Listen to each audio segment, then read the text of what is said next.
Today we are going to discuss the provision relating to revised return and belated return. मित्रों, जैसा कि कल हमने डिस्कस किया था अपनी वीडियो में कि इनकम टैक्स रिटर्न के फाइल करने की जो ड्यू डेट है वो 31 जुलाई ऑफ द असेसमेंट ईयर है। बट अगर कोई टैक्स पेयर अपनी रिटर्न फाइल करना भूल जाता है बिफोर अप टू 31 जुलाई of the assessment year, then he can file a belated return under section 139(4) and he can also revise the return under section 139(5). Now we are going to read the provision of the Finance Act 2022. Subsection 4 of section 139 of the Act facilitates filing of a belated return after the expiry of the due date, if such return is furnished before 3 months prior to end of the relevant assessment year or before completion of the assessment, whichever is earlier. मित्रों, ये जो return file की जाती है इसका time limit है कि ये असेसमेंट ईयर खत्म होने के 3 महीने से पहले और असेसमेंट खत्म होने के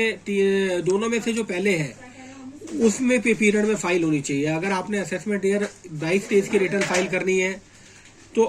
22 डेज की रिटर्न आपको 31 दिसंबर 2022 तक आप फाइल कर सकते हैं। Similarly, subsection 5 of section 139 of the Act provides by the taxpayer an opportunity to revise the return filed under subsection 1 or subsection 4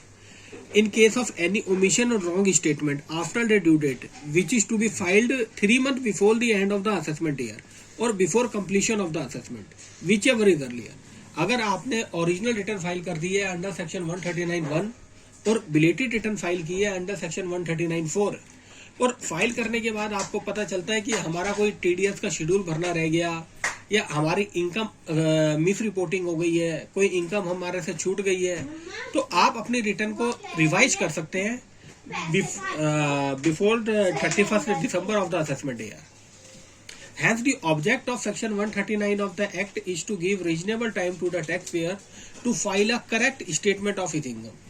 ये जो सेक्शन 139 है टैक्स पेयर को एक अपॉर्चुनिटी देता है कि वो अपनी रीजनेबल टाइम देता है कि अपनी correct statement of the income file कर सके with in the duration specified under the act.